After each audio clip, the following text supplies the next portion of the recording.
तो राज्यसभा की कार्यवाही जारी और सीधा रुख वहीं का करेंगे। राज्यसभा में वक्फ बिल पर जेपीसी की रिपोर्ट भी पेश होनी है। लोकसभा क्या कुछ कह रहे हैं उपराष्ट्रपति, सुनिएगा। कि कोई बात ऐसी कही जाए जो रिकॉर्ड में नहीं आनी चाहिए, वही अधिकार और उसी की ओर आपने संकेत दिया था कि ज्वाइंट पार्लियामेंट्री कमेटी के सभापति को भी है। तो यदि अगर इस सदन में हम संयम से काम नहीं करेंगे, सार्थकता से नहीं करेंगे, देश को हित को रखकर नहीं करेंगे और राजनीतिक तरीके से अपने दर्शन को परिभाषित करेंगे, तो राष्ट्रीय हित मेरे हिसाब से खतरे में पड़ेगा। मेरा आग्रह है सदन के नेता से, जो लोग वेल में आए, इस प्रवृत्ति को मैंने गंभीरता से लिया है और आज भी मैंने नजरअंदाज नहीं किया है, क्योंकि आपने कहा दरियादिली। इस विषय पर दरियादिली दिखाने का मतलब संविधान के निर्माताओं का अनादर करना।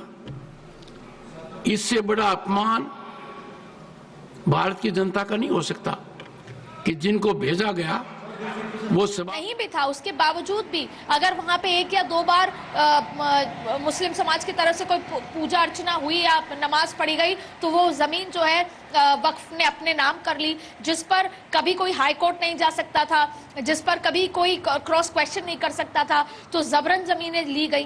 तो ये तमाम तरीके की बात जब निकल कर आई, तो उसके बाद सरकार वक्फ बिल लेकर आई, बिल में संशोधन के लिए जेपीसी में भेजा और अब जेपीसी में तमाम पॉलिटिकल पार्टीज थी और देखिए 11 तो डिसेंट है और 12 लोगों का पक्ष है। अब ऐसे में वक्फ की तरफ से भी 44 संशोधन उस बिल में रखे गए हैं कि क्या होगा। अब अगर आप किसी की जमीन लेते हैं तो वो व्यक्ति जिसकी जमीन ली जा रही है वक्फ की तरफ से, वो हाई कोर्ट चैलेंज कर सकता है। पहले ऐसा नहीं था, वो ट्रिब्यूनल में ही जो फैसला हो जाएगा वो भी वक्फ का ट्रिब्यूनल। इसलिए अक्सर ऐसा होता था कि वक्फ ने एक बार कह दी कि जमीन हमारी है तो कोई क्रॉस क्वेश्चन नहीं कर सकता था। और अभी भी है कि अब अगर जमीन रजिस्टर्ड नहीं होगी तब तक वो जमीन वक्फ की नहीं होगी। पहले रजिस्ट्रेशन नहीं होता था।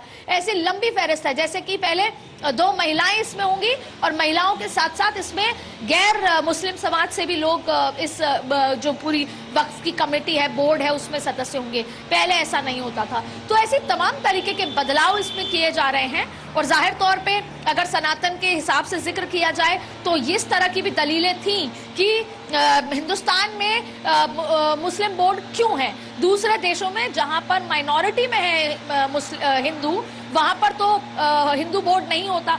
तो जाहिर तौर पे इस वक्त में ऐसे तमाम संशोधन हैं जिसके लिहाज से जो देश में तीसरे नंबर की जमीन एकर्स में जो वक्फ के पास है, उस पर इंक्वायरी होगी, उस पर पूछताछ होगी। हालांकि बोर्ड ने यह भी कहा है, जो जेपीसी ने, कि अब तक जो हो गया, लेकिन अब कोई भी जमीन अगर ली जाएगी वक्फ द्वारा तो उसकी रजिस्ट्रेशन जरूरी है और अगर इसको चैलेंज भी किया जा सकता है हाई कोर्ट में। तो लंबी फहरिस्त के बदलाव हैं जो पॉलिटिकल लिहाज से, राजनीतिक लिहाज से मुद्दा विपक्ष के लिए काफी ज्यादा महत्वपूर्ण भी हो जाता है पेश होने के साथ साथ। हम ये भी देख रहे थे कि किस तरह से विपक्ष की तरफ से लगातार हंगामा किया जा रहा है। बहुत बहुत शुक्रिया इन तमाम जानकारियों के लिए।